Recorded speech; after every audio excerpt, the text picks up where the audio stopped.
Hello everyone, welcome to our e learning programme brain train NEET JEE.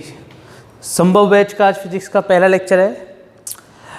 अब आप इस batch से जुड़ गए हैं तो किसी ना किसी फिगर से जुड़े होंगे, किसी ना किसी संकल्प को लेकर जुड़े होंगे कि हमें ये नीट 2021 को संभव बनाना है। इसे टारगेट ही नहीं, इसे अचीव भी करना है। केवल टारगेट सोचने से कुछ नहीं होने वाला। तो फिजिक्स में ऐसा क्या नया मिलेगा आपको आज से मैं आपको बता दूं कि आपने 11th और 12th तक का सारा पोर्शन अभी तक कंप्लीट कर लिया होगा। छोटी छोटी चीज़ें हैं जो आपको बहुत सारी परेशानियों आपको काफ़ी सारी परेशानियों का सामना करना पड़ा होगा। तो छोटी छोटी चीज़ों में सबसे पहली चीज़ जो है वो मैं बता देता हूँ यहाँ पर लिख के, वो है कैलकुलेशंस। क्या आपको कैलकुलेशंस आती है? क्या 100% सबको आती है कैलकुलेशंस। तो 10th तक इतनी सारी कैलकुलेशंस हम सीख के आए हैं, इतने सारे मेथड हम सीख के आए हैं, काफ़ी सारी प्रॉब्लम को सॉल्व करने के अलग अलग तरीके सीख के आए हैं। लेकिन मेरे कहने का मतलब ये है कि क्या आपको वो कैलकुलेशन स्पेसिफिक टाइम पीरियड के लिए आती है? क्या मतलब आप किसी क्वेश्चन को सॉल्व कर रहे हो और आपको वो क्वेश्चन सॉल्व करने के लिए एक पर्टिकुलर कैलकुलेशन की ज़रूरत पड़ रही है, क्या आपको उस समय वो याद आ रही है? और अगर याद आ रही है तो क्या उसको आप एक स्पेसिफाइड टाइम में कर पा रहे हो? क्या आप उसको जल्दी कर पा रहे हो या आप उसमें समय लगा रहे हो? क्या आप उसमें टाइम वेस्ट कर रहे हो? क्या आप उसको जल्दी कर कुछ भी हो सकता है, कुछ भी। तो आज का जो लेक्चर है वो मैं बता दूँ, अपन सिर्फ और सिर्फ बात करेंगे किसकी? बेसिक कैलकुलेशंस की।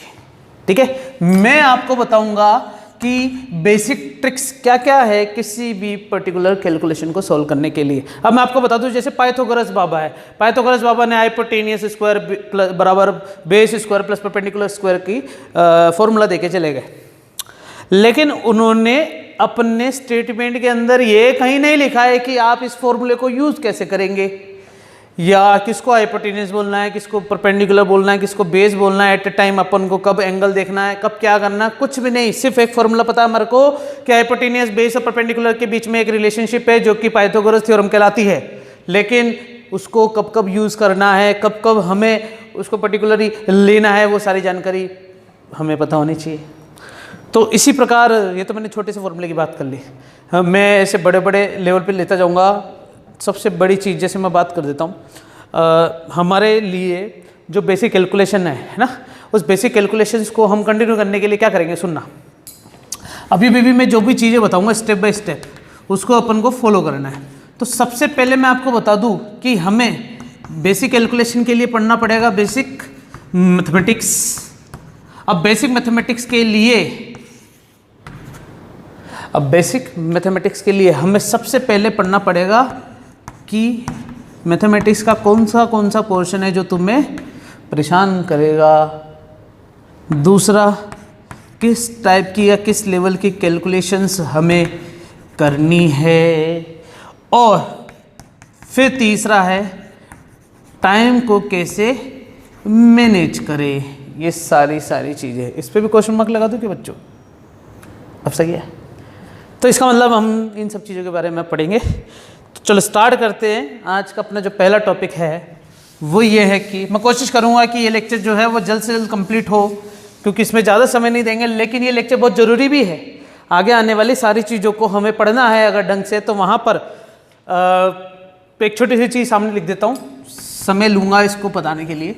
जैसे मैं बात करूँ फिजिक्स, आपको क्या लगता है कि फिजिक्स को पढ़ने के लिए मुझे क्या क्या चीज़ों की जरूरत पड़ सकती है? तुम्हें क्या लगता है बच्चों कि फिजिक्स पढ़ने के लिए हमें सिर्फ ये चीज़ें पता होनी चाहिए, या फिजिक्स को हम इस तरीके से पढ़ सकते हैं? ऐसा कुछ पर्टिकुलर आइडिया आपको पता है क्या? देखो, मेरे आइडिया से मैं आपको एक सिंपल सी चीज़ बताता हूँ। फिजिक्स जो है वो दो बेस पर डिपेंड करती है। एक तो है कॉन्सेप्ट्स, रटने की बात नहीं कर रहा, आप कोई बड़ा डेरिवेशन देखते हो उसको रट लोगे, बोर्ड में लिखना नहीं, ऐसा कुछ नहीं है। मैं बात कर रहा हूँ एक स्पेसिफाइड कंसेप्ट की। क्या आपको फिजिक्स के किसी पर्टिकुलर टॉपिक का कंसेप्ट समझ में आ रहा है क्या? दूसरा, उसी कंसेप्ट, अगर कंसेप्ट समझ में आ रहा है तो ही आगे बढ़ पाओगे ना। Second step depends on first. इसका मतलब ये एक तरीके से कंडीशनल हो गया कि इसका मतलब अगर मुझे सेकंड स्टेप तक पहुंचना है तो फर्स्ट स्टेप तो कंप्लीट करना पड़ेगा। जब तक कंसेप्ट समझ में नहीं आ रहा, बार बार पूछो, 1000 बार पूछो, जब तक समझ में नहीं आ रहा। हमारी बात समझ में? कॉन्सेप्ट के बाद आ रहा है कि क्या तुम्हें या क्या तुमसे न्यूमेरिकल्स सॉल्व हो रहे क्या? फिजिक्स के ये दो ही आधार है, कंसेप्ट और कंसेप्ट के आधार पर न्यूमेरिकल्स। न्यूमेरिकल्स का मतलब हो गया यहाँ पर प्रॉब्लम्स आ गई सारी बच्चों, हर प्रकार की प्रॉब्लम्स आ जाएगी इसमें, ठीक है ना। अब तुम सोच रहे होंगे कि सर कंसेप्ट और न्यूमेरिकल के लिए हम क्या इसके अलावा भी तो काफ़ी सारी चीज़ें हो सकती है, लेकिन मेजर चीज़ें तो यही है कि कंसेप्ट अगर मुझे फिजिक्स का समझ में आ चुका है तो मैं उसको न्यूमेरिकल अटेंड पॉजिटिवली कर सकता हूँ, और न्यूमेरिकल केवल अटेंड ही नहीं करना है, समझ रहे हो, न्यूमेरिकल को केवल अटेंड ही नहीं करना है, हमें न्यूमेरिकल के बाद क्या निकालना है उसका, हमें उसका आंसर निकालना है। और आंसर निकालने के लिए वापस मैं वहीं यहाँ पर अटक जाता हूँ कि आंसर निकालने के लिए हमें हमारी कैलकुलेशन स्ट्रॉन्ग करनी पड़ेगी बच्चों। तो स्टार्ट करें अपन कि अपन क्यों पढ़ रहे हैं बेसिक मैथमेटिक्स या बेसिक कैलकुलेशंस, पता तो चल गया होगा। हालांकि मैं ये सब चीज़ें नहीं बताता तब भी तुम्हें ज़रूरत थी कि हाँ सर सबसे पहले अपन बेसिक चीज़ें पढ़ लेते हैं। तो सबसे पहले जो मैं स्टार्ट करूंगा वो है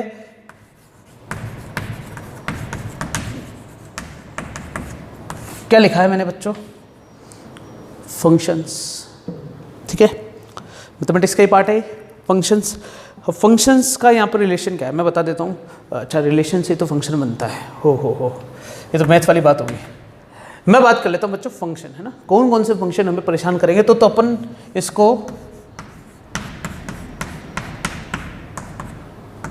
इस मंत्र से याद रखेंगे, आई लेट। किस मंत्र से याद रखेंगे, आई लेट। बच्चों इंटेंसिटी कैसी लग रही है मेरी, ज़्यादा बोर वाली बात तो नहीं लग रही। अभी थोड़ी देर में पता चलेगा कि आपको क्या क्या मिलने वाला है। अभी तो मैंने स्टार्ट करा है, अभी तो पिक्चर स्टार्ट हुई है। मैं वो साउथ की फिल्म का हीरो नहीं हूँ कि एकदम से जब मेरी एंट्री होगी तो खतरनाक साउंड बजेगा, हवा चलेगी, पैर घुमाऊंगा, भवंडर बनेगा, नहीं। अभी तो चीज़ें स्टार्ट हुई है। आप मेरी एक्टिंग पे जाना, मतलब एक्टिंग मतलब मेरे कंटेंट पे जाना, ठीक है। अभी धीरे धीरे मिलेगा सब कुछ। और इस बैच में जुड़ने वाले सभी विद्यार्थियों को मैं बहुत सारी शुभकामनाएं देता हूं कि आप अपनी मेहनत को कंटिन्यू रखना बच्चों। स्टार्ट करें टॉपिक। फंक्शन जो हमें परेशान करेंगे वो मंत्र क्या लिख दिया मैंने बच्चों, आई लेट। अब आई लेट का मतलब क्या होगा यहाँ पर, मैं लेट नहीं, ऐसा कुछ नहीं है, लेकिन फिर भी ये मंत्र तुम्हें याद रहेगा। आई मीन्स यहाँ पर क्या क्या आ रहा है बच्चों, अब एक एक करके लिखते हैं अपन, है ना। सबसे पहले आ रहा है आई। आई का मतलब है इनवर्स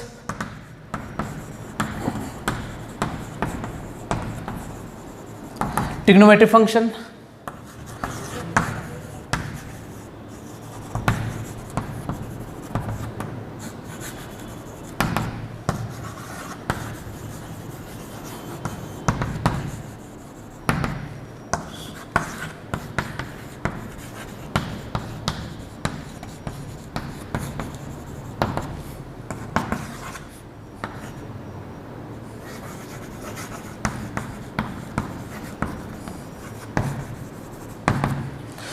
ये मैंने सारे नाम लिख दिए एक साथ, ठीक है। सबसे पहले क्या लिख रहा है बच्चों, इनवर्स ट्रिग्नोमेट्रिक फंक्शन, उसके बाद लॉगरिथम, उसके बाद अलजेब्रा, ट्रिग्नोमेट्रिक और एक्सपोनेंशियल। अब इनमें से कौन कौन से, अब इनमें से कौन कौन से फंक्शन हैं जो हमने बचपन से देखे हैं,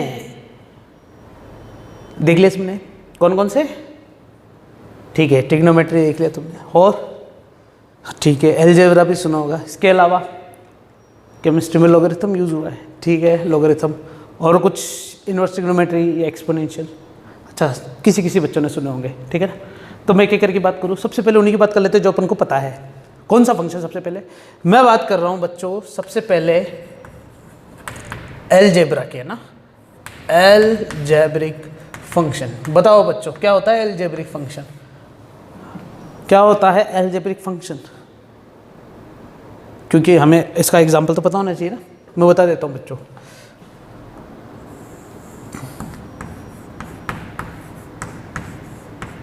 कहीं देखा है मैथमेटिक्स यहीं से स्टार्ट हुई थी ना बच्चों, 0 1, अच्छा 0 भी से भी नहीं हुई थी, 10 देखा होगा लास्ट में, 0 से तो देखा ही नहीं होगा, ठीक है। आपने देखा होगा 1 2 3 4 5 काउंटिंग करना। फिर उसके बाद क्या सीखा आपने बच्चों, मेरे पास 2 3, कुछ याद आ रहा है, 1 2 1 2 3। फिर इसको सॉल्व कैसे कर सकते हैं, 1 2 3 4 5। आंसर क्या गया? अरे नहीं, ऐसा कुछ नहीं पढ़ाने वाला हूँ, मैं बता रहा हूँ कि एलजेब्रा स्टार्ट कहाँ से होता है। एलजेब्रा यहाँ से स्टार्ट होता है, परेशान करते करते कहाँ तक पहुँच गया, एक्स वाई जेड तक आ गया, जिसे बोलते थे अपन पॉलिनोमियल से याद आ रहा बच्चों, जिसे अपन बोलते हैं इक्वेशंस। इक्वेशन भी अदर वेरिएबल्स की, एक वेरिएबल की इक्वेशन, दो वेरिएबल की इक्वेशन, समझ में आ गई चीज़। तो एलजेब्रा कहाँ से स्टार्ट हुआ ये तो मेरे को पता चल चुका है। लेकिन हम एलजेब्रा में पढ़ेंगे क्या क्या नया, मैं बता देता हूँ बच्चे। जितनी भी चीज़ें इन सब के अपन सबसे पहले स्टडी करेंगे ग्राफिकल रिप्रेजेंटेशन। क्या पढ़ेंगे? Graphical representation. अब मैं बता देता हूँ, अगर आपको इसको ब्रीफली स्टडी करना है तो आप ग्राफिकल या फंक्शन के अंदर जा सकते हैं, बेसिक मैथमेटिक्स के अंदर जा सकते हैं, यूट्यूब चैनल पे ब्रेन ट्रेन जेई नीट पे, और ये सारे लेक्चर आपको ब्रीफली मिलेंगे। लेकिन मैं तो यहाँ पर ट्रिक बताने वाला हूँ। तो graphical representation of algebra, trigonometry, exponential, ये जितने भी फंक्शन अपन पढ़ेंगे ना, पांचों फंक्शन, इन सबके ग्राफिकल रिप्रेजेंटेशन अपन को पढ़ना बहुत जरूरी है। मैं थोड़ा स्पीड में तो नहीं बोल रहा बच्चों, अब धीरे धीरे अपन अपनी रफ्तार को बढ़ा सकते हैं। एलजेब्रा कहाँ से स्टार्ट हुआ मैंने तुम्हें बता दिया, एक्स वाई जेड, ये सारी चीजें एलजेब्रा फंक्शन के अंदर आती थी। तुम्हें क्या क्या चीज देखने को मिली होगी, कभी तुमने देखा होगा x square plus y square बराबर ए स्क्वायर, सर्कल की इक्वेशन याद आ रहा है, वाई स्क्वायर बराबर 4ax, पैराबोला की इक्वेशन याद आ रहा है, नहीं आ रहा, सारी चीजें बताऊंगा अच्छे से मैं। x upon a plus y upon b बराबर 1, x square upon a square plus y square upon b square बराबर 1, x square upon a square minus y square upon b square बराबर 1। तीनों इक्वेशन के नाम अलग अलग है, ये कहलाती है बच्चों लीनियर इक्वेशन। कौन सी equation? Linear equation intercept form.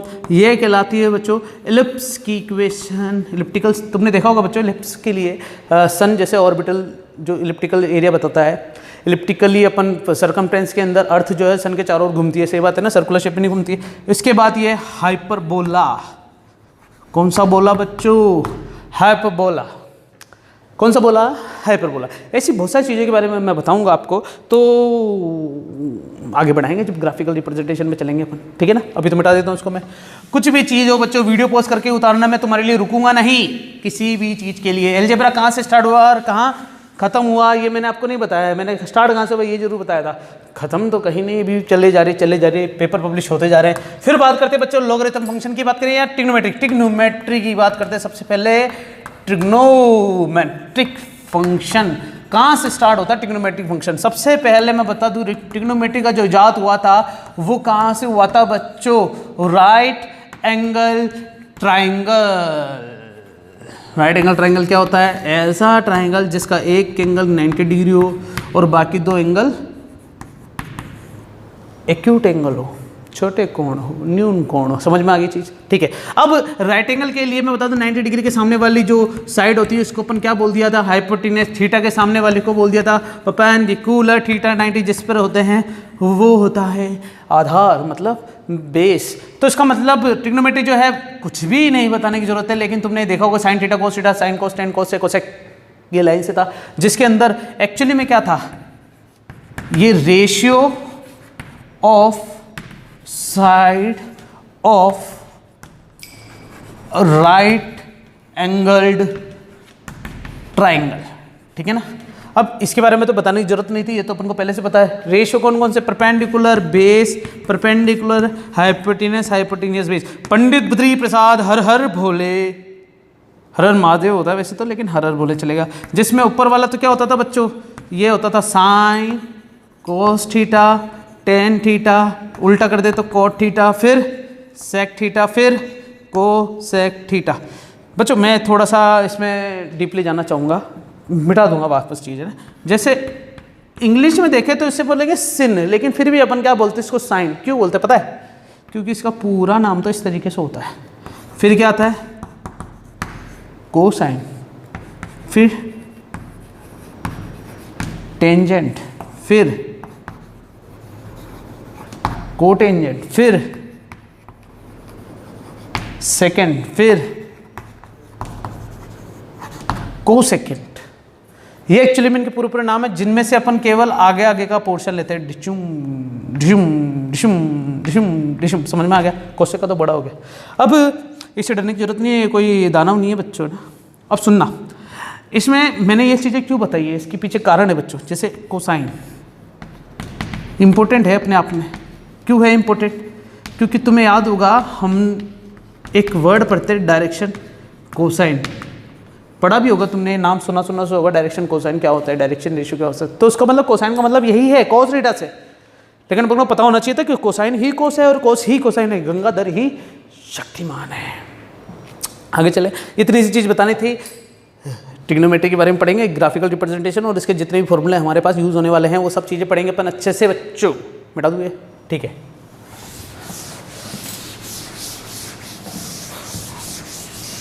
उसके बाद कौन सा आता फंक्शन बच्चों हमारे पास?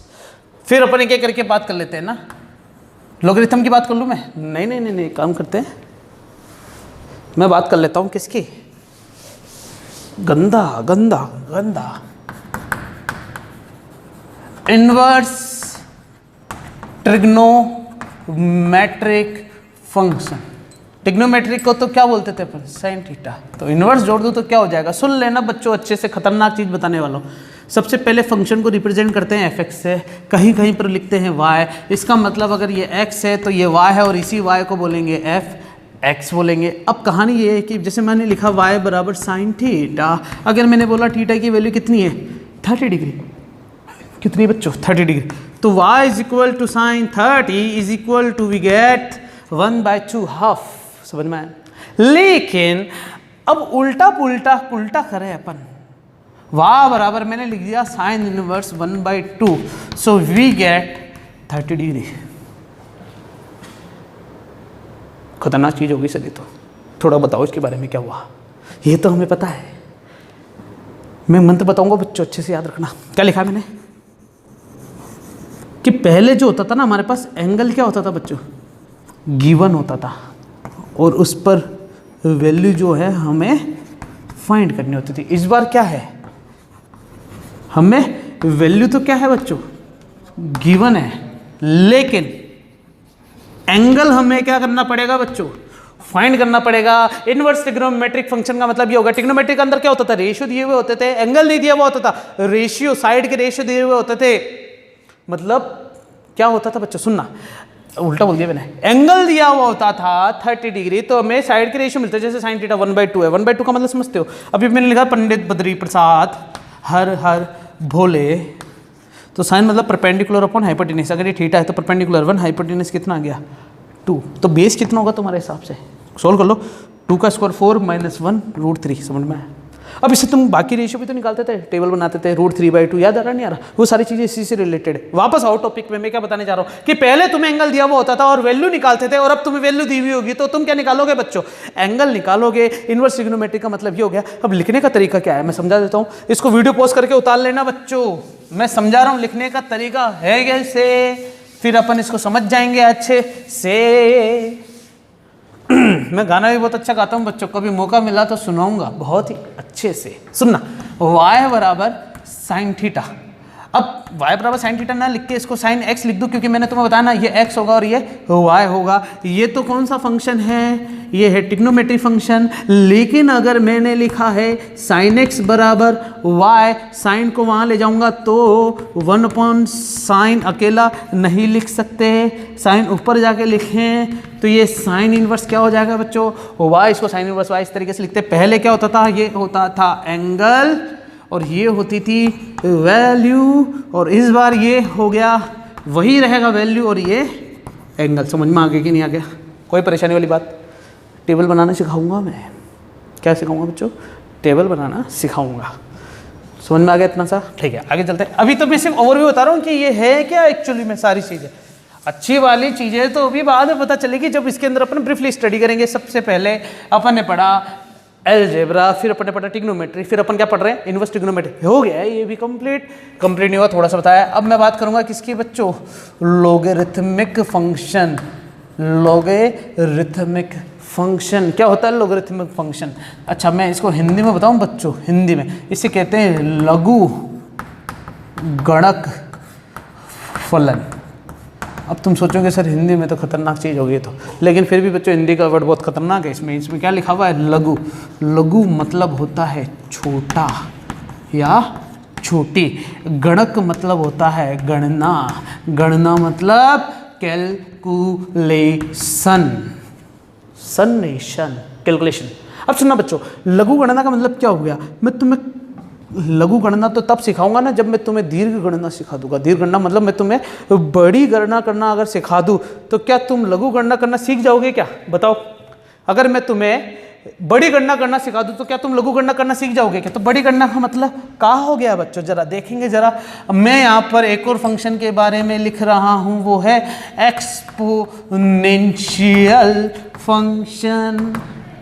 क्या होता है एक्सपोनेंशियल फंक्शन? एक्सपोनेंशियल फंक्शन का मतलब यह है कि यहाँ पर y बराबर या fx बराबर क्या लिखा हुआ है? e की पावर x। तो ये एक्सपोनेंशियल फंक्शन क्या होता है जरा देखें। एक्सपोनेंशियल, तुमने एक वर्ड सुना होगा अभी कोरोना के अंदर कि एक्सपोनेंशियली इंक्रीज हो रहा है। एक्सपोनेंशियल इंक्रीज का मतलब क्या होगा जरा सुनने। तुमने क्या एक्स स्क्वायर जैसी शक्ल का भी देखी है? तुमने एक्स क्यूब भी देखा होगा, तुमने एक्स की पावर 4 भी देखा होगा, लेकिन क्या तुमने कभी 2 की पावर एक्स देखा है? कभी 3 की पावर, कभी 4 की पावर, ऐसा कुछ कभी देखा है? जैसे मान लो बच्चों कि मैंने लिखा 100 का स्क्वायर, सही है ना? एक्स की वैल्यू क्या लिख दी मैंने? 100 लिख दी, तो 100 का स्क्वायर हो जाएगा। और यहाँ अगर मैं x की वैल्यू 100 लिखता हूँ तो क्या हो जाएगा? 2 की पावर 100। सोल्व करके बताओ, ये जल्दी से हो सकता है या ये जल्दी से हो सकता है? इससे कहते हैं एक्सपोनेंशियल कैलकुलेशन या एक्सपोनेंशियल फंक्शन या exponential nature of any function. क्योंकि 2 की पावर 100 का मतलब 2 को कितनी बार मल्टीप्लाई करना है? आपस में 100 बार मल्टीप्लाई करना है। यहाँ पर तो क्या था? 100 2 बार ही मल्टीप्लाई हो रहा था, स्क्वायर हो रहा था। इसका मतलब ये एक्सपोनेंशियल फंक्शन। क्या मैं सिखा चुका हूँ कि तुम्हें दीर्घ गणना कैसे करते हैं, बड़ी गणना कैसे करते हैं? मतलब हमने एक लार्ज कैलकुलेशन कर ली गई यहाँ पर। अब लार्ज कैलकुलेशन में जब अपन फंस जाते हैं तो वहाँ किसका उपयोग करते हैं अपन? लॉगरिथम फंक्शन, लघु गणक। मतलब क्या हो गया कि अगर 2 की पावर x से मान लो, और अगर मैंने यहाँ लिख दिया, ये y बराबर लिख देता हूँ, क्या लिख दिया मैंने? टेकिंग log बोथ साइड, तो क्या हो जाता है ये? log y बराबर log 2 की पावर x। और कोई बता सकता है कि यहाँ पर क्या जादू हुआ है? वेट कर रहा हूँ, जल्दी से बता दो। कोई बता सकता है कि यहाँ पर क्या जादू हुआ है? सर ये जो x था वो इसकी कैलकुलेशन को बढ़ा रहा था। log ने साले के x को ही हटा दिया ऊपर से। मतलब log लेते ही पावर क्या हो जाती है? आगे आ जाती है। log लेते ही पावर क्या हो जाती है बच्चों? आगे आ जाती है। पावर आगे आने का मतलब सारी पावर को ख़त्म कर देना। अच्छा, log हटाते ही, log तोड़ता नहीं, उसको बोलते हैं एंटी log, रिवर्स करना। ये वापस उसी फंक्शन में बन सकता है। किस फंक्शन में? एक्सपोनेंशियल में। ये इन दोनों का मेल जोल है। अब बच्चों सुनना मेरी बात, मैं क्या कहना चाह रहा हूँ। ट्रिग्नोमेट्रिक और इन्वर्स ट्रिग्नोमेट्रिक फंक्शन में क्या कंडीशन थी, क्या खासियत थी? खासियत ये थी कि ट्रिग्नोमेट्रिक फंक्शन में जो चीज़ कर रहे थे वो इन्वर्स ट्रिग्नोमेट्री में जस्ट उसकी उल्टी कर रहे थे। एंगल दिया, वैल्यू मिली, वैल्यू दिया, एंगल मिला। सही बात है कि नहीं? यहाँ पर क्या हुआ कि एक्सपोनेंशियल फंक्शन में log लेते हैं तो वो उसको तोड़ देता है, और एंटी log लेते ही वापस एक्सपोनेंशियल में बना देगा। एंटी log का मतलब ये log हटाने का मतलब ही होता है। अगर एंटी log लेता हूँ तो इसको लिखेंगे कैसे? ये ऐसे हो जाता है बच्चों, एंटी log का मतलब। समझ रहे हो? अब सुनना, ई से log कट जाता है। अब एक्स को वापस ऊपर लेके जा सकते हैं ना, पावर आ गया रही तो ऊपर भी तो जा सकते हैं। ई से फिर कट गया, क्या बचा? 2 की पावर एक्स, y बराबर 2 की पावर एक्स। सही लिखा, मान लो y बराबर 2 की पावर एक्स। थोड़ा सा गड़बड़ लिख दिया, चलेगा। अब सुनो, वापस मैं एक्सपोनेंशियल फंक्शन में बना सकता हूं। तो क्या तुम ऐसा बोल सकते हो जैसे ट्रिग्नोमेट्री, इन्वर्स ट्रिग्नोमेट्री एक दूसरे के इन्वर्स थे रिलेशन में, इसी प्रकार एक्सपोनेंशियल फंक्शन और लॉगरिथम फंक्शन भी एक दूसरे के क्या होंगे बच्चों? इन्वर्स होंगे। अब इन्वर्स होंगे तो इन्वर्स वर्ड पे थोड़ा सा गौर करना। नोट डाल के लिख लो इन्वर्स वर्ड, जल्दी से नोट डालो अपनी कॉपी में। इन्वर्स और बॉक्स बनाओ बड़ा बड़ा, और उसके बारे में चर्चा करवाऊंगा, तब याद आ जाएगा कि इन्वर्स क्या है एक्चुअली में। मिटा रहा हूं मैं ये सारा।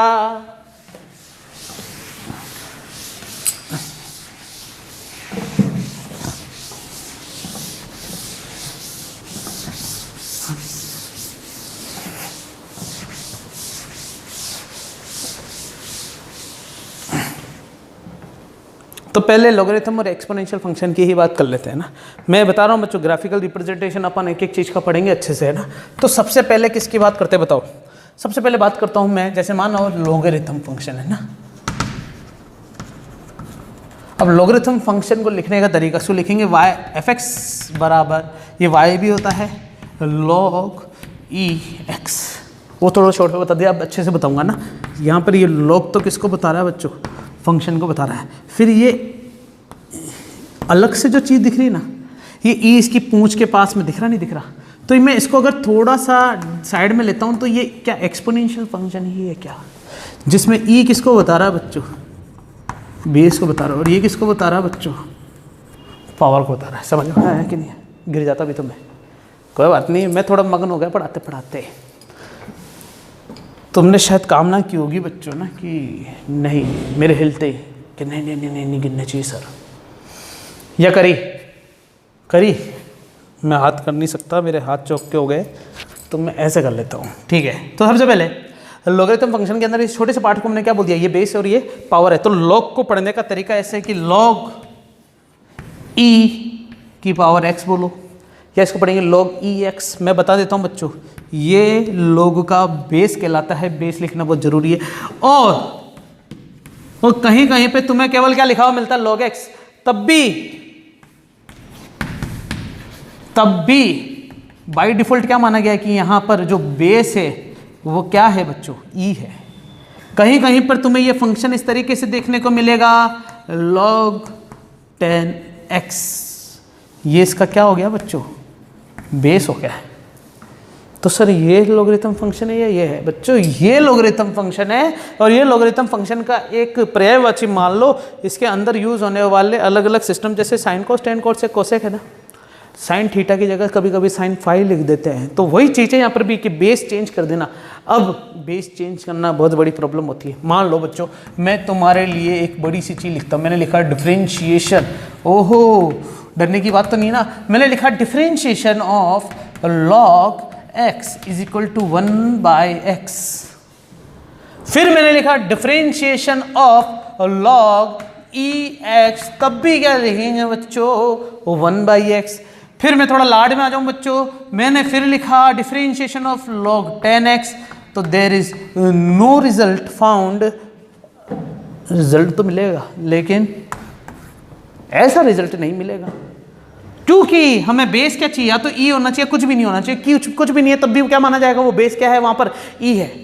तो हमें लोगों का बेस चेंज करना पड़ेगा। तो लोग के अंदर सबसे खतरनाक चीज बता रहा हूँ, वो क्या बता रहा हूँ मैं, बेस चेंज कैसे करते हैं।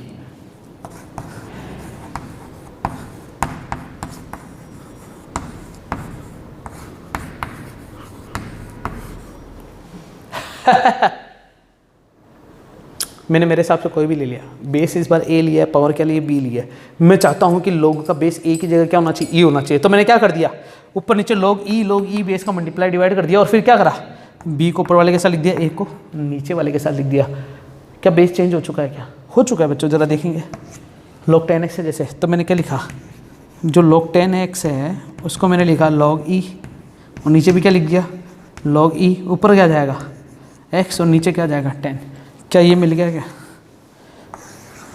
e और 10 पूरा कांस्टेंट हो गया क्या, इधर आओ, इधर।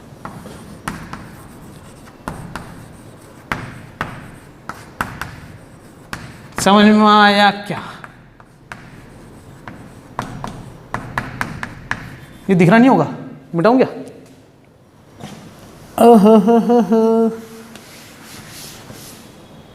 नहीं यार पीछे जाके उतारना पड़ेगा यार, मिटा दिया तो क्या हो गया।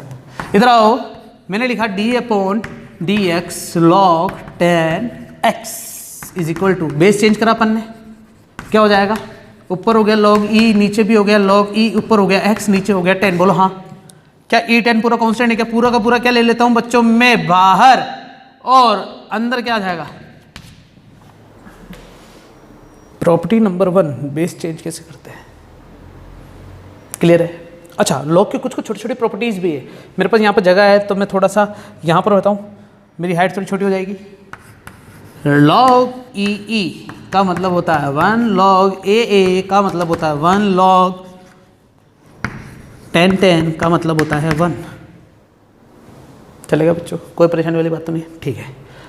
प्रॉपर्टीज है, लिखते रहना बच्चों ना, ये मिटा रहा हूँ और वीडियो पोस्ट करके सारी चीज़ें जैसे जैसे बता रहा हूँ वैसे वैसे उतारने का है। सर उतारने तो दो, उतारने नहीं दिया सर आपने, उतार लो। ओह सॉरी, मुझे डरने की बात नहीं है, मुझे जो चीज़ बतानी थी ना वो ये लिख रहा हूँ मैं यहाँ पर, प्रॉपर्टीज़। सबसे पहले प्रॉपर्टीज़ क्या क्या है बच्चों, जैसे मैंने लिखा है क्या, चौक ले लूँ थोड़ी सी, मैंने लिखा है लॉग का, सबसे पहले मैंने यहाँ लिख देता हूँ बेस चेंज करना है, क्या करना है मुझे, बेस चेंज। तो मैंने लिखा है यहाँ पर 10, यहाँ पर लिखा है ए बी, दिख रहा है ए, ऊपर लिखेंगे लॉग 10, 10 थोड़ी चाहिए, बेस ई चाहिए ना अपन को, कुछ भी हो सकता है, कुछ भी जो तुम्हें चाहिए। बेस चेंज करने का फॉर्मूला मैंने तुम्हारे सामने लिख दिया है, पहला नंबर। दूसरा है रेसिप्रोकल कैसे करते हैं, जैसे मैंने लिखा 1/log ए बी, तुम इसको ऐसे लिख सकते हो, अभी भी डिफरेंशिएशन दिख रहा है तुम्हें, 1/log 10 ई लिखा हुआ था, ई 10 हो जाएगा, नहीं ई 10 था, 10 ही हो जाएगा। अरे यार ये लिखा हुआ था ना, तो इसको ऐसे कर देंगे रेसिप्रोकल। अगला मल्टीपल प्रॉपर्टीज, मल्टीपल मतलब लॉग के अंदर ई नहीं लिख रहा, मानेंगे हैं m इंटू एन आ जाए, ऐसा कर देंगे। फोर्थ नंबर पे डिविजिबल प्रॉपर्टी है ना, डिविजिबल में लॉग के अंदर m और n आ जाए तो क्या लिख देंगे, log m minus log n। ये क्यों पढ़ रहे हैं सर अपन, काफ़ी बच्चों को पता होगा, काफ़ी बच्चों को नहीं पता होगा, जिसको नहीं पता वो देखें बच्चों, log m अपन log n को मैं लिखता हूँ log m minus log n, अगर और इंटू को प्लस में लिखता हूँ तो सुनना, ओहो हो log n, मान लेते हैं कि हमारे पास log के अंदर x प्लस 1 है, x प्लस 2 है, x प्लस 3 है। मस्त चीज़ बताने वाला हूँ,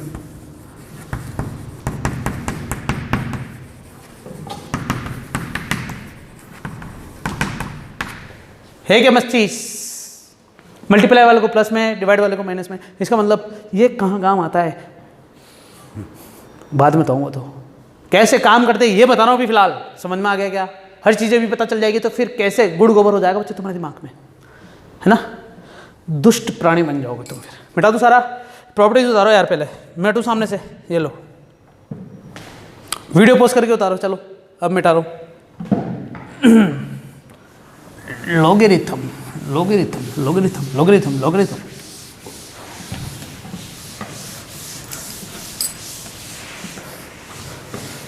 एक और प्रॉपर्टी लिखो,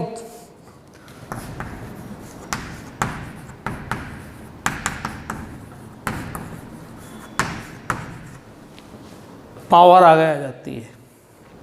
जैसे ऐसा नहीं था किसी बच्चे का झगड़ा हो गया, जूते तो खाली उसने उस समय, फिर वो धमकी देकर जा, रुक जा मेरे लोग आ रहे हैं, और जैसे लोग आते हैं ना सामने वाले की सारी पावर क्या हो जाती है, धरी की धरी रह जाती है, मतलब वो सारी पावर को उठा के बस, यही वही चीज़ है लॉग का मतलब ये हो गया, लॉग लेने का। अच्छा ये मैथमेटिक्स का पार्ट है, इसका मतलब इसमें अपन कितने भी लॉग ले सकते हैं। असल ज़िंदगी में तुम बुलाओगे 1000 लोगों को, आएंगे एक भी नहीं, और यहाँ पर तुम जितना लोग लेना चाहो ले सकते हो। कैलकुलेशन को सिंपल करने के लिए उतार लो बच्चों, अब उतार लिया वीडियो पोस्ट करके। अब किसकी बात करूँ मैं, ग्राफ की बात करूँ क्या, मैं बता देता हूँ बच्चों, ये लॉग का ग्राफ होता है। किसका ग्राफ, लॉग। अब सुनना, तुम्हें पता है ये वो एक्सिस है जहाँ वाई की वैल्यू क्या होती है, 0 है, मतलब फंक्शन यहाँ पर क्या होगा, 0 है। तो सुनना, ये जो पॉइंट है ना ये 1 है, ये 2 है, ऐसे चलता है, तो log 1 की वैल्यू क्या होती है, 0 होती है। मतलब log 0 होता है नहीं होता, होता है, कहाँ पर होता है, 1 पर। ये प्रॉपर्टीज इंपॉर्टेंट है बच्चों, याद रखना। अब सर ये डायग्राम आपने कैसे बना दिया, हमें तो समझ में नहीं आया है बच्चों, है कैसे, हम log के अंदर वैल्यू रखते जाते हैं, log टेबल आती है प्रॉपर तरीके से, लेकिन फिर भी अपन को एक ग्राफ पता होना चाहिए। log का डायग्राम कैसे दिख रहा है तुम्हें, क्या ऐसा चल रहा है क्या, क्योंकि तुम थोड़ा सा नोटिस करो कि x की वैल्यू यहाँ बढ़ रही है तो y की वैल्यू ऊपर जा रही है नीचे आ रही है, ऊपर जा रही है ना सीधे सीधे, तो log धीरे धीरे धीरे धीरे से नेगेटिव से लेके पहले 0 पर जाएगा, 0 से फिर क्या होगा, पॉजिटिव होना स्टार्ट होगा बहुत लेट तक, ठीक है ना। डायग्राम बना लो बच्चों अच्छे से, कुछ भी कतना कतना चीज़ होगी तो आपको बता दी जाएगी बच्चों, ठीक है। मैं इसको झड़का के आऊँ थोड़ा सा, जब तक वीडियो पॉज करके उतारो।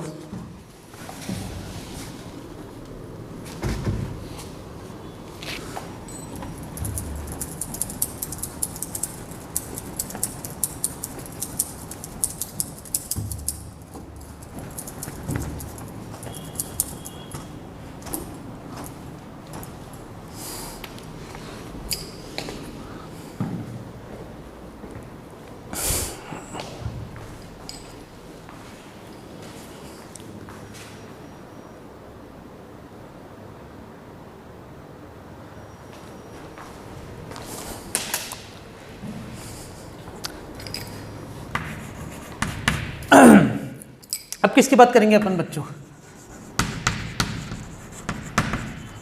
Exponential function. क्या होता है बताओ एक्सपोनेंशियल फंक्शन? बता ही दिया था मैंने, e की पावर x लिखेंगे कैसे? fx, कभी कभी इसको क्या लिखते हैं y, fx बराबर e की पावर x। एक्सपोनेंशियल तरीका मैंने तुम्हें बता दिया बच्चों किस तरीके से रहता है, कोई प्रॉपर्टीज नहीं है इसकी, ग्राफ है बस इसका। कोरोना वायरस एक्सपोनेंशियली इंक्रीज हो रहा है। एक्सपोनेंशियल इंक्रीज का मतलब समझते हो? तुम्हें पता है ये फंक्शन कहीं पे भी जीरो नहीं हुआ। जीरो मतलब ये कहीं पे भी y x अक्ष को नहीं काट रहा। जब नहीं काट रहा इसका मतलब इसकी वैल्यू कभी जीरो होगी नहीं। हाँ, जब x की वैल्यू जीरो है तो ये 1 हुआ है y की वैल्यू। तुम खुद देखो ना, अगर fx बराबर e की पावर x है और मैंने x की वैल्यू जीरो रखी है तो f0 बराबर e की पावर क्या हो गया? और किसी भी पावर जीरो हो तो 1 होता है, किसी की भी पावर जीरो हो तो वो वैल्यू 1 होती है। कोई परेशानी वाली बात न थी। जैसे वहाँ पर 1 रखा था तो 0 मिला था, यहाँ 0 रखेंगे तो 1 मिलेगा, वही ना, एक दूसरे को उल्टा। मैं फिर एक बॉक्स बनाया था बच्चों इन्वर्स रिलेशन के लिए, है ना, थोड़ा सा गौर करो इस पे। मैंने अभी भी तुम्हें बताया कि ये किसका डायग्राम है? e की पावर x का, ठीक है। और कौन सा कलर लें बोलो? ये वाला चलेगा?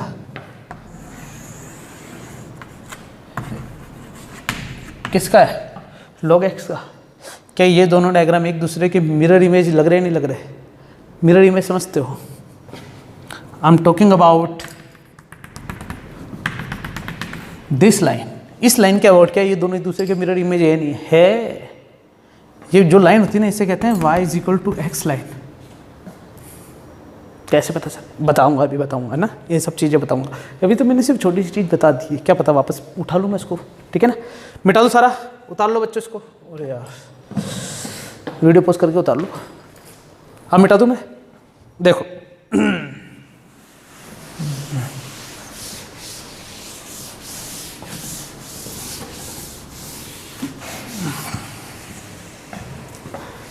क्या होता है ना बच्चों, ग्राफिकल रिप्रेजेंटेशन बहुत काम आता है। कभी भी डेरिवेशन में तुमने देखा होगा ग्राफिकल रिलेशन पूछे जाते हैं। अगर मुझे ग्राफ सारी चीज़ें समझ में आती है तो ग्राफिकल रिलेशन को बताने में कोई परेशानी नहीं होगी। फिर आते हैं बच्चों अपन अलजेब्रिक फंक्शन। क्या होता है अलजेब्रिक फंक्शन? बता दिया मैंने, fx बराबर क्या लिख देता हूँ यहाँ पर मैं,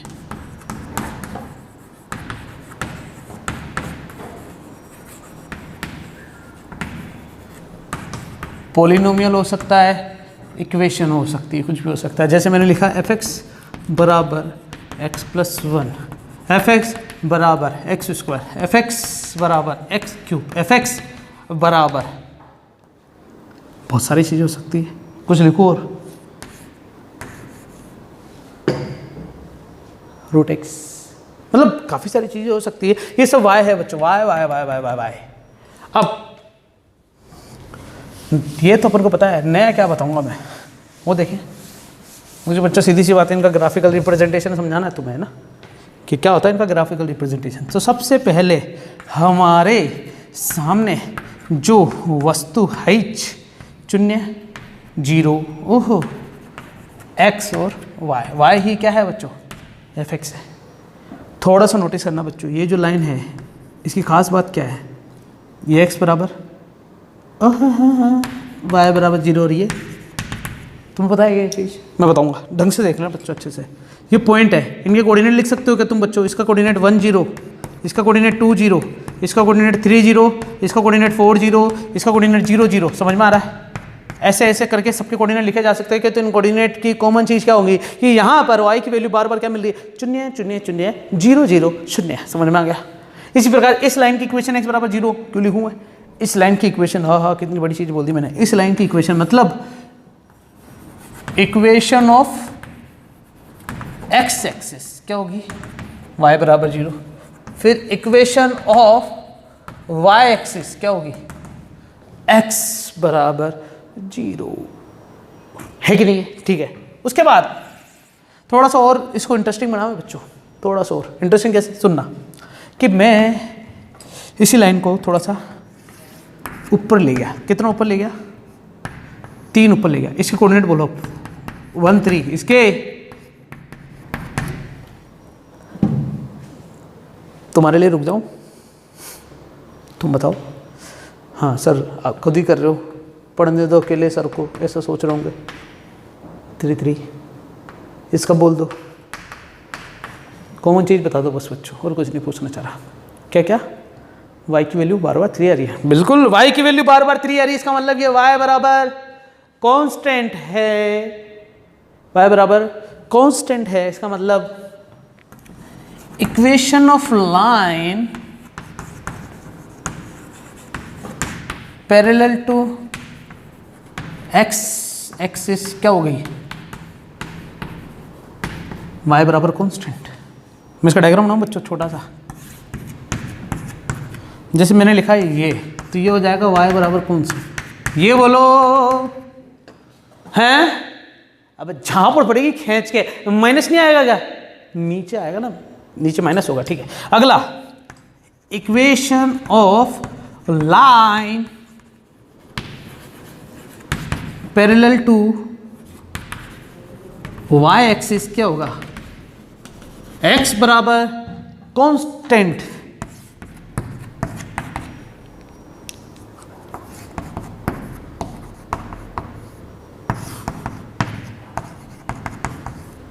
कुछ समझ में आया? अरे हिसाब लगा सकते हो इन दोनों का आपस में, उतारते जाना बच्चों ना, जगह कम है मेरे पास, उतारते जाओ जल्दी से, वीडियो पॉज करके जल्दी से उतारो। उतार लिया। अब देखो साथ में मैं ये वाली चीज मिटाऊंगा,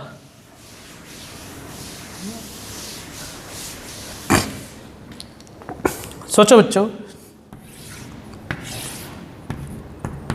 1 2 3 4, 1 2 3 4, 1 1 2 1 1 2, ये है 0 0 कोऑर्डिनेट, ये बोलो, हाँ हाँ 1 1, ये वाला बोलो 2 2 3 3 4 4, पीछे भी आएगा।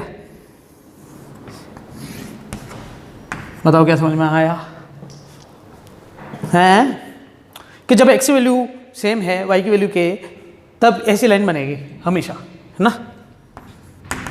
क्या इसका नाम y बराबर x बोल दे क्या, ठीक है। चलो 1 2 इनके नंबर डाल देना, 1 2 3 4। फिफ्थ वाली इक्वेशन क्या होगी बच्चों, ये उतारे लो साइड में, यहाँ पे y बराबर x लाइन को ऐसे बनाएंगे, जो कि कैसे जाएगी, बिल्कुल बीच में से जाएंगे। मैं इसकी खासियत बता दूं बच्चों, 45 डिग्री मिलेगा। कैसे मिलता है सर, बताऊंगा ना बाद में, उतारते हुए चलो, उतारते हुए चलो, मिटा रहा हूँ यार बच्चों में। अब मैं जो चीज़ तुम्हें बताने वाला हूँ वो क्या है, सुनना। अगर ऐसा हो, टेढ़ा बांका हो गया क्या थोड़ा, कि थोड़ा सही से आराम से बनाऊँ, आराम से बनाता हूँ ना।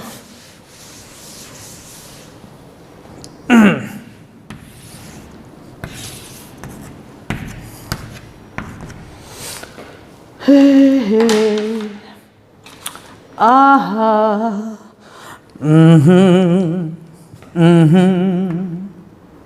ये वाइट वाइट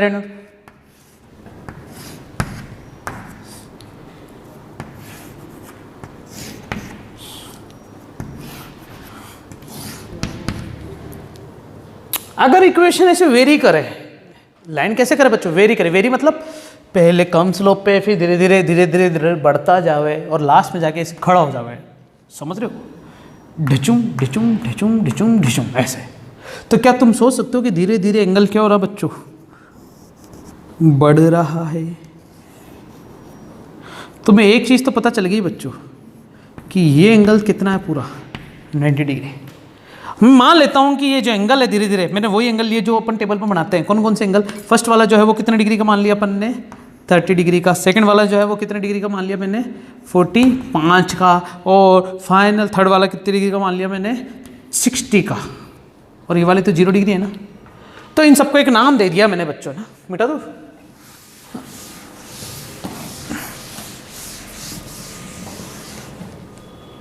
तो इन सबको क्या कर दिया बच्चों, मैंने एक नाम दे दिया कि ये जो इक्वेशन है ये y बराबर mx को बता रही है, जिसमें m किसको बता रहा है बच्चों,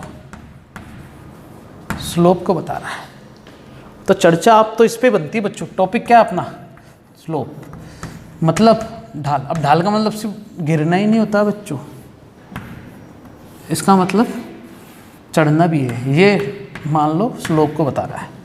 अब एक्चुअली में जो स्लोप होती थी ना बच्चों, थोड़ा सा ध्यान देना, स्लोप डिपेंड करती है तो तुम कितना हाइट ऊपर चढ़े हो,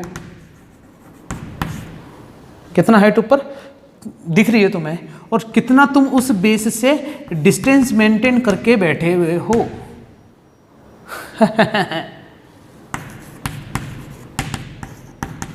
कुछ समझ सकते हो क्या मैं ऐसे लिखूं तो? अरे यार मानना पड़ेगा ना, हाँ कि ना। इसको क्या y मान लूँ क्या, और इसको क्या मान लो अपन x, क्योंकि ये कोऑर्डिनेट सिस्टम है। अपने हिसाब से ऐसे कुछ भी मान लो। इसी प्रकार यहाँ पे भी तो हो सकता है ये 0 मान लो, ये कोई लाइन जा रही है ऐसे टेढ़ी, ये वाली लाइन है क्या वो? लेकिन अब बोलो सर ये लाइन तो 0 को काट रही है। अरे मैंने यार ये लाइन को ऐसे बना दिया।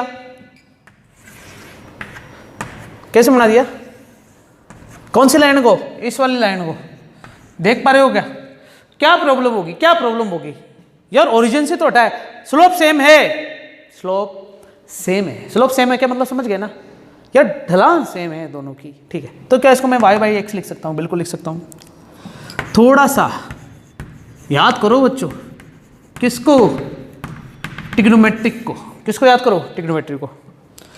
y का मतलब और x का मतलब जो रेशियो है वो कौन सा हो सकता है तुम्हारे हिसाब से? y/x perpendicular base. क्या ये परपेंडिकुलर बेस है क्या?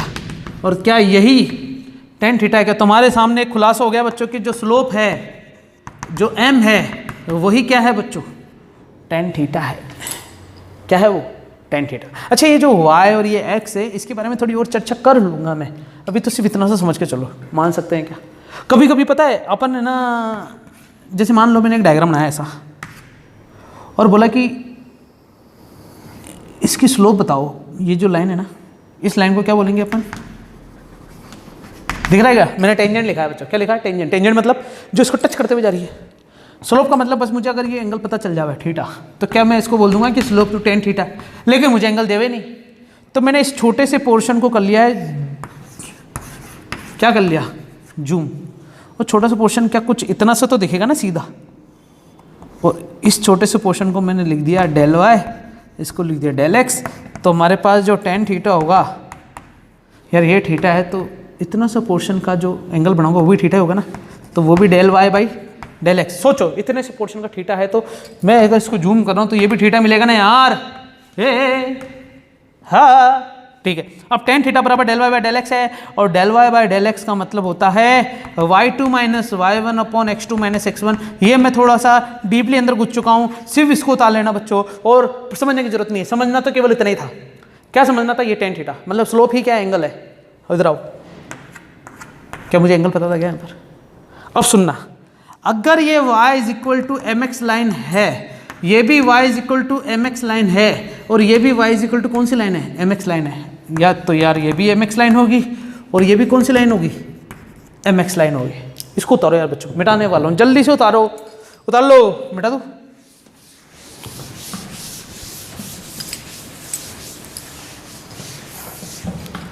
अब थोड़ी सी चर्चा करें। जैसे ये वाली लाइन है तो थीटा की वैल्यू तुम्हें कितनी दिख रही है? 0 दिख रही है। तो m बराबर होता है tan थीटा। tan थीटा मतलब tan 0, और tan 0 की वैल्यू होती है 0। तो क्या ये y बराबर 0 लाइन थी क्या? इसी प्रकार ये लाइन देखो जिसमें थीटा की वैल्यू कितनी है? 30 डिग्री है। इसका मतलब स्लोप कितना आ जाएगा? tan 30। tan 30 मतलब 1/√3। ठीक है। तो क्या ये इक्वेशन y = x/√3 होगी क्या? चलेगा। फिर इस वाली लाइन के बारे में सोचे जरा, थीटा की वैल्यू कितनी होगी 45 डिग्री, तो tan 45 की वैल्यू कितनी होती है 1, तो क्या ये y बराबर 1x हो गया क्या? मतलब इसको y बराबर x लिख सकते हैं क्या? हो गया बच्चों खुलासा?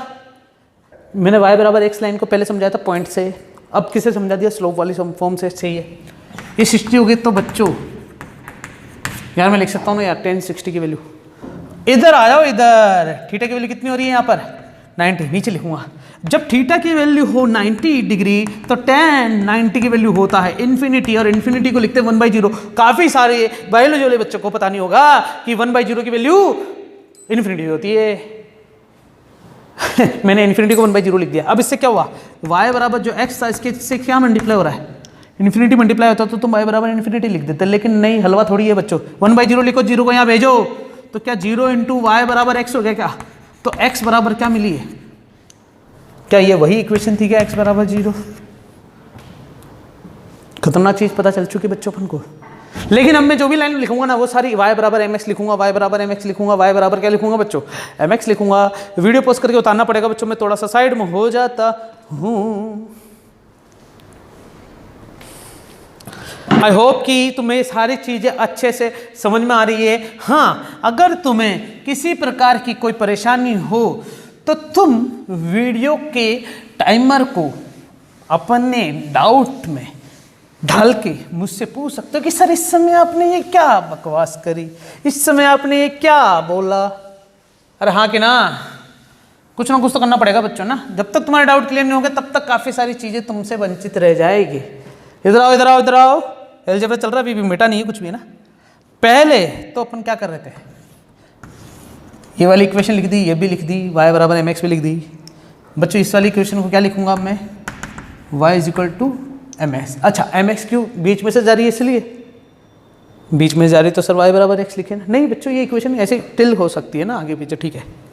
अब मैं जो चीज़ तुम्हें बताने वाला हूँ वो किसी को बताओगे नहीं ना बाहर जाके, ऐसा नहीं तुम किसी पुलिस वाले को सिखा दो ये मेथड कोरोना की आड़ में, ठीक है। नहीं, ऐसा कुछ नहीं होना चाहिए। सुनना, अगर मैंने स्लोप को टेढ़ा कर दिया क्या एंगल बढ़ जाएगा क्या? क्या जो एंगल थीटा हुआ करता था वो 90 + थीटा हो गया क्या? यार इतना डीपली नहीं जाना चाहता, लेकिन मैं तुम्हें एक चीज़ बताने जा रहा हूँ कि जो एंगल है वो कहाँ जा चुका है, सेकंड क्वाड्रेंट में जा चुका है। क्वाड्रेंट कैसे लिखते हैं, सेकंड क्वाड्रेंट में जा चुका है बच्चों। और सेकंड क्वाड्रेंट में tan थीटा की वैल्यू क्या होती है बच्चों, नेगेटिव। सर हमें कैसे पता? अरे यार ASTC ट्रिग्नोमेट्री में बताऊंगा ना यार मैं, ठीक है। तुम मान के चलो नेगेटिव है। अब जब ऐसा कुछ है तो स्लोप बराबर tan थीटा तो निकलेगा, मतलब ये एंगल थीटा ही रहेगा बस। स्लोप क्या हो जाएगी बच्चों, नेगेटिव हो जाएगी। इसका मतलब अगर मैं कहूँ कि मुझे तुमसे बस इससे ज़्यादा नहीं, ये हो गया y बराबर mx और ये हो गया y बराबर -mx, है पक्का? ठीक है, समझ में आ गया ना। आगे बच्चों तुम्हें कुछ याद आ रहा है, ये y बराबर कौन सी लाइन थी, 0। अगर मैं इसको ऊपर ले गया था तो y बराबर क्या हो गई थी, c। मतलब c ऊपर खसकाया था, नीचे लाया था तो y बराबर क्या हो गया था, -c। तो ये चीज़ आप यहाँ क्यों बता रहे हो सर? तो बताओ ना बच्चों, ये लाइन कौन सी है, ये क्या लाएगी, y बराबर mx। क्या इन दोनों की स्लोप सेम है क्या? बिल्कुल सेम है। क्या इन दोनों की स्लोप सेम है क्या? बिल्कुल सेम है। बस हुआ क्या कि ये c ऊपर चला गया और ये c नीचे चला गया, माइनस लगा दिया मतलब नीचे चला गया।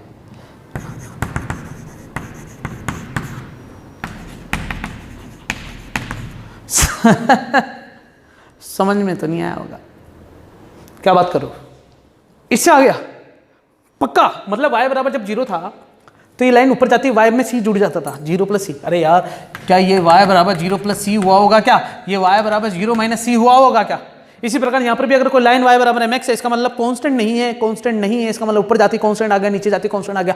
ऊपर जाते तो पॉजिटिव, नीचे जाते तो नेगेटिव। बोलो हाँ पक्का? यार मुझे लगा नहीं था कि तुम्हें आएगा, वो भी इतना जल्दी। और जिसको नहीं आया बच्चों डाउट में पूछ सकते हैं, वीडियो पोस्ट करके उतारो। आई गॉट अ कॉल, लेकिन मैं उठाऊंगा नहीं, ठीक है ना। सॉरी बच्चों, मेरे को फ़ोन साइलेंट कर देना चाहिए था, ये कर दिया मैंने, तुम्हारा फ़ोन साइलेंट कैसे होता है? चलाने ही नहीं आता मेरे को तो। ठीक है, हो तो गया है लगभग।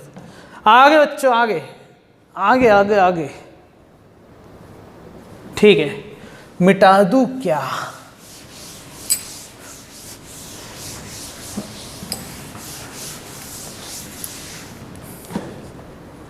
खतरनाक खतरनाक चीजें बता दी है मैंने तुम्हें कि अगर मैं कहूं ये y बराबर mx है तो ये y बराबर बच्ची ओरिजिन पे है ना माइनस mx होगी, पक्का?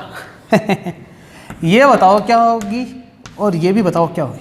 या तुम सोच रहे होंगे कि सर या तो आगे पीछे हो, आगे पीछे नहीं हो रही बच्चों। अपन ये देखेंगे कि y में ऊपर हो रही है या नीचे हो रही है। इसको क्या y बराबर माइनस का mx प्लस सी और उसको y बराबर माइनस का mx माइनस सी। हाँ, खतरनाक खतरनाक चीजें हैं। होमवर्क लिख रहा हूँ बच्चों तुम्हारे लिए ना। तुम मुझे व्हाट्सएप पे या फिर मेरा व्हाट्सएप नंबर लिख रहा हूँ 8824336910। इस पर तुम तुम्हारा डाउट मुझे भेज सकते हो, ठीक है? अब यार ये नंबर लिख दिया, इसका मतलब ऐसा नहीं तुम परेशान करने लग जाओ मेरे को। ये भी बता दो, ये भी बता दो। देखो ढंग की चीज़ पूछना बच्चों, है ना।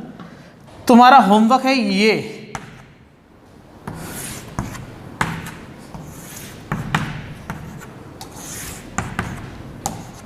ये जो मैंने रोम्बस बनाया है, तुम्हें इसकी इक्वेशन लिख के लानी सबकी साथ, ये चारों लाइन। और अब वैल्यू दे देता हूँ ए ए ए ए। सो माइनस नहीं लगाया, अब तुम लगाओ माइनस। तो मिटा रहा हूँ बच्चों में सारा, है ना। एक बार देख लो सब जने, ठीक है? मिटा दूँ मिटा दूँ मिटा दूँ मिटा दूँ।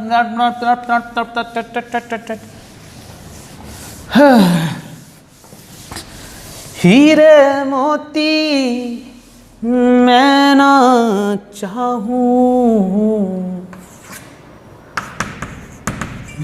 मैं तो चाहूं संगम तेरा।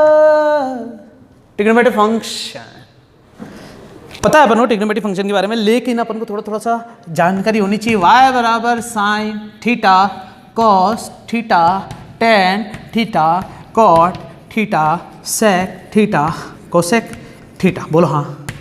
इसका मतलब बच्चों खत्म होने वाला है, बस ट्रिग्नोमेट्री हो गया ना। और क्या बचा है अपने पास? लोगरिथम इनवर्स पढ़ लिया, अलजेब्रा पढ़ने, ट्रिग्नोमेट्री एक्सपोनेंशियल भी पढ़ लिया। ट्रिग्नोमेट्री के ग्राफिकल रिप्रेजेंटेशन अपन को पढ़ने हैं। आज अपन ग्राफिकल तक पढ़ेंगे बच्चों। इस लेक्चर को यहीं पे समाप्त करेंगे, लेकिन होप कि तुम ये सारे लेक्चर अच्छे से पूरा लेक्चर पढ़ना बच्चों। ऐसा नहीं तुम सोचो कि यार लंबा लेक्चर है तो मैं यहीं पे छोड़ देता हूँ उसको, बाद में पढ़ लूंगा। नहीं यार, जिस कंटिन्यूसिटी से अगर तुम अभी तक इस लेक्चर को लेके आए हो, इसको कंप्लीट करके जाओ। छोटी सी चीज बची हुई है, मैं तुमसे पूछता हूं कि साइन का डायग्राम ऐसा क्यों होता है। नहीं मैं बताऊंगा, मेरे को पता है, लेकिन फिर भी मैं तुमसे पूछता हूं। तुम्हें शायद ज़्यादा पता होगा मेरे से, या तुम 11th-12th पूरी पढ़ चुके हो। ये मिटा दूं, फिर भी पहले टेबल बनाने सिखाऊं मैं तुम्हें। देखो सबसे पहले 0 फिर 30 डिग्री, तो तुम्हें पता ना। अरे सर ये क्या क्या सिखा रहे हो? अरे अभी मैं पूछ लूँ ना 10 60 की वैल्यू, बता नहीं पाओगे। रटने का तरीका बता रहा हूँ कि कैसे करना अपन को। 90 डिग्री, अरे यार जगह कम पड़ जाएगी, थोड़ा सा मैं स्पेस को, अरे इसको भी हटा ही देता हूँ ना। पूरा बोर्ड यूज़ करेंगे अपन, है ना। क्या करेंगे? पूरा बोर्ड यूज़ करेंगे।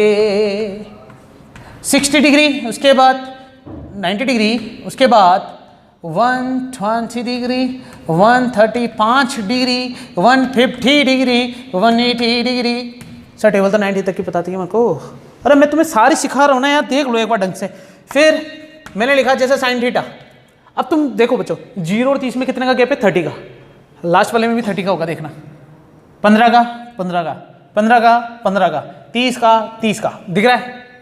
मतलब आगे वाली वैल्यू कैसे लिखनी है वो भी मैंने तुम्हें बता दी। अगर 96 के बीच में 30 की डिफरेंस है तो 30 का डिफरेंस लिख दिया। 15 का तो 15 का, 30 का है तो 30 का। समझ में आ गई चीज़? कुछ ना कुछ करना पड़ेगा थोड़ी सी, ठीक है। अब साइन 0 पर कितना होता है? 0। इस पर 1/2। यार ये नहीं बताऊंगा कि कैसे आ रहा है, इतनी चीज़ थोड़ी बताऊंगा मैं। ये मैं जरूर बताऊंगा कि भैया ये कहाँ से आया, कोई बता सकता है कि अरे सॉरी, तो कोई बता सकता है ये कहाँ से आया? बिल्कुल बता सकते हो बच्चों तुम, बिल्कुल। कैसे? सुनना, अगर मैं ऐसा करूँ कि टेन टेन टेन तुम पता चल रहा है बच्चों कि साइन की वैल्यू जो है वो कहाँ से स्टार्ट हो रही है बच्चों? साइन की वैल्यू 0 से स्टार्ट हुई, 0 से जाते जाते कहाँ पर 1 तक हुई। मान लो कि ये वो वैल्यू है 1, तो क्या धीरे धीरे वैल्यू बढ़ रही है क्या? फिर साइन धीरे धीरे क्या होता है? घटता है। पक्का? यार अब तुम मेरे पास बोर्ड की जगह ज़्यादा होती है तो तुम्हें खतरनाक चीज़ें बता देता अभी तुम्हें, ठीक है, लेकिन अभी यहाँ तक समझते हुए चलो। इसी प्रकार ये मिटा रहा हूँ बच्चों, उतार लेना, नीचे डायग्राम बना लेना इसके, है ना, ठीक है ना। उसके बाद हम बताएंगे किसकी वैल्यू बच्चों? कोस थीटा की वैल्यू। अब कोस थीटा तुम्हें पता है साइन का जस्ट उल्टा, उल्टा मतलब 90 तक की वैल्यू के लिए, मतलब कुछ ऐसा होगा क्या बच्चों? ये लिख देता हूँ मैं यहाँ पर 1, फिर √3/2, फिर 1/√2, फिर 1/2, फिर 0। अब आगे बोलो बच्चों, क्या यही वैल्यू रिपीट करता रहूँगा क्या? 1/2, 1/√2, √3/2, फिर 1। पक्का? लेकिन थोड़ा सा दिमाग लगाओ अपन बच्चों, थोड़ा सा दिमाग लगाओ, तो इसकी वैल्यू यहाँ 0 हुई है 1 से, तो कुछ ऐसा, फिर लास्ट में भी इसी स्लोप को लेके चलना है ना अपन को, ऐसा कुछ ऐसा हुआ है। देखो बच्चों, तो कोस का डायग्राम कुछ ऐसे ही होता है। यार मैं साइन का डायग्राम बनाऊँ, ऐसा फिर ऐसा। तुम्हें एक चीज़ पता चल गई होगी बच्चों, सबके आगे माइनस लगा देना, जो भी वैल्यू तुम्हें पता थी आगे की वैल्यू के लिए, 180 से लेके 360 तक। हाँ, शॉर्ट ट्रिक है याद रखने की। इसी प्रकार यहाँ पर भी 1 आया ना 1, लेकिन ये नीचे बना है, तो 0 से जैसे ही आगे जा रहे हैं ये सब नीचे चला गया, तो आगे आगे आगे आगे आगे माइनस आ जाएगा सब पे। समझ में आ रहा है क्या? ये कोस की वैल्यू हो गई ना, ठीक है। और कोस का डायग्राम कैसा होता है बच्चों? ऐसा ऐसा, ये 0 से लेके 180, 180 पे -1 होता है। कोस की वैल्यू 180 पे -1 होती है, पता है? कोस की वैल्यू 120 पे -1/2 होती है, और 270 पे वापस 0, 360 पे ऐसा। और साइन का जो डायग्राम होता है, पढ़ाऊँ अच्छे से? ऐसे ऐसे ले लो, ठीक है, समझ में आ गया क्या? ये है हमारे पास 90 डिग्री, ये है 180 डिग्री, ये है 270, ये है 360, 0, 90, 180, 270, 360। समझ में आ गया? ये कोस का डायग्राम मैंने बना दिया है बच्चों। अब किसका डायग्राम बनाऊंगा मैं? किसका बनाऊंगा बताओ? पहले 10 की वैल्यू निकाल ले, मैं इन 3 की सिखाऊंगा, बाकी सब तो इसकी उल्टी होती, पता है ना तुम्हें? 10 साइन अपन कोस होता, पता है कि नहीं पता? मतलब तुम्हें समझ में आ रहा है अब अच्छे से? 1/2 से 1/2 कट गया, 1/√3 बचा है, कट गया, 1 बचा है, कट गया, √3 बचा है, कट गया, इनफाइनाइट बचा है, कट गया, माइनस का √3 बचा, कट गया, -1 कट गया, -1/√3 कट गया, माइनस का 0 होता ही नहीं है। पक्का? ठीक है। तो ये सारी चीजें मैंने तुम्हें बता दी, 10 की चीजें क्या होती है। 10 का डायग्राम बनाना सिखाऊं बच्चों? तुम्हें पता है 10 की वैल्यू 0 पे 0 है, ये देखो 90 पे आती इन्फाइनाइट होगी। अगर ये 90 है तो 10 की वैल्यू इन्फाइनाइट होगी। फिर वापस 180 पे स्टार्ट करेंगे ना, तो ये वापस 180 पे 0 हो रही है बच्चों, देखो। फिर ऐसे है, फिर ऐसे। ये 10 का डायग्राम ऐसा है, लेकिन 10 का डायग्राम पढ़ने की अपन को जरूरत नहीं है ज़्यादा, जब जरूरत पड़ेगी तो मैं समझा दूंगा। लेकिन साइन कोस का डायग्राम पढ़ने की बहुत जरूरी है। कहाँ कहाँ पर ऐसे चम पढ़ेंगे तब समझ में आएगा, यूज आएगा। वेव पढ़ेंगे तब पता चलेगा। Wave optics, ray optics, ray optics, wave optics के अंदर इलेक्ट्रोमैग्नेटिक वेव, अल्टरनेटिव करंट, बहुत सारे चैप्टर है जहाँ पर साइन कोस बहुत ज़्यादा यूज होते हैं, एसएचएम में यूज होते हैं। पीरियोडिक फंक्शन कहलाते हैं। क्यों कहलाते हैं पीरियोडिक फंक्शन? क्योंकि ये 360 के बाद वापस वही कला दिखाते हैं। कला मतलब डांस, हिंदी में इसको कला कहते हैं। वही फेज दिखाते हैं जिस फेज से 0 से 360 तक आए थे। भाइयों और बहनों समझ में आ गई तीसरी चीज? ये मैंने तुम्हें क्या बता दिया बच्चों? यहाँ पर मैंने तुम्हें बता दिया कि कैसे ट्रिग्नोमेट्री की टेबल हम बना सकते हैं। आगे की वैल्यू निकालने के लिए तुम क्या करोगे यार? आगे की वैल्यू निकालने के लिए सीधे सा कर देना ना, तुम 180 से आगे पहुंचते जाना। कोई परेशानी वाली बात है क्या? ये अपन ने बात कर ली कि कहाँ कहाँ ट्रिग्नोमेट्री फंक्शन का यूज होगा, तो अपन ने लिख दिया एसएचएम में यूज आएगा, वेव में यूज आएगा, अल्टरनेटिव करंट और भी बहुत सारी चीज़ें हमारे पास छोटी छोटी मालूम होनी चाहिए। पक्का बच्चों, आगे चल सकते हैं अपन। ये आज अपन ने क्या क्या पढ़ लिया, थोड़ा सा डिस्क्रिप्शन कर ले, अपन डिस्कशन कर लेते हैं छोटा छोटा, है ना। सबसे पहले अपन ने क्या क्या पढ़ा, हमने ये पढ़ा कि बेसिक कैलकुलेशन स्टार्ट करेंगे, बेसिक मैथमेटिक्स स्टार्ट करेंगे, जो जो फंक्शन हमारे पास यूज आएंगे, जो जो परेशान करेंगे, आईलेट से याद रखा था। आईलेट मतलब लेट नहीं होगा, मंत्र याद रखना था। आईलेट, आई मतलब inverse trigonometric function, logarithm function, algebra function, trigonometric function और एक्सपोनेंशियल फंक्शन, सबके ग्राफ प्राफ सब पढ़ लिए अपन ने। लेकिन बच्चों ये बता दूं, मिटाना पड़ेगा, वीडियो पॉज करके उतारो। चलिए अब मैं एक छोटी सी बात करके इस लेक्चर को यहीं पर खत्म करूंगा ना। छोटी सी बात करके मतलब मैंने तुम्हें बॉक्स बनवाया था, inverse inverse inverse inverse inverse, उसी बॉक्स पर चर्चा करने वाले हैं हम गांव वालों, उसी बॉक्स पर हम चर्चा करने वाले हैं। जैसे मैंने लिखा है साइन एक्स का डायग्राम, लेकिन मुझे लिखना है sine x, sine inverse x का डायग्राम। देखो बढ़ाऊं, वीडियो पॉज करके उतारते रहना बच्चों। किसका डायग्राम है, साइन का।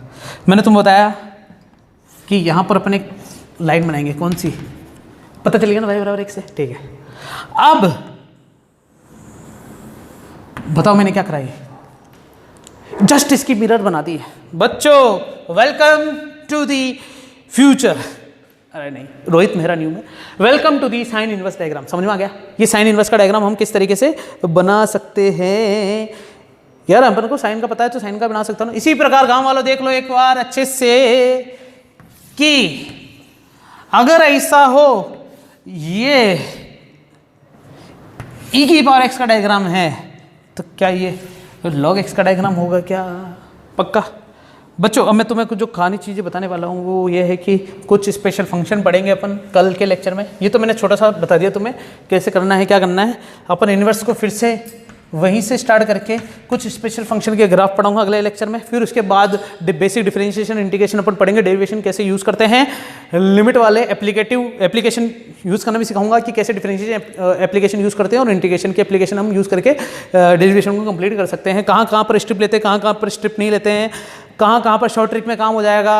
एक छोटा सा होमवर्क देता हूँ बच्चों तुम्हें कि तुम्हें ये बताना है डाउट में कि सर्कल का एरिया पाई आर स्क्वायर क्यों होता है। बस मैंने क्रॉस करके बहुत सारी चीज़ें बता दी तुम्हें। सर्कल का एरिया पाई आर स्क्वायर क्यों होता है, ये तुम्हारा क्वेश्चन है, मैंने पूछा है, इसलिए आज के लिए इतना काफ़ी है। संभव वेच स्टार्ट हो चुका है बच्चों। ऐसे ही अपन बड़ी सारी इंटेंसिटी और एनर्जी के साथ लेक्चर को कंप्लीट करते रहेंगे। होप यू गेटिंग वेल, और अपने प्लानर को फॉलो करते रहना, पढ़ाई में किसी प्रकार की कमी नहीं होनी चाहिए। थैंक यू बच्चों।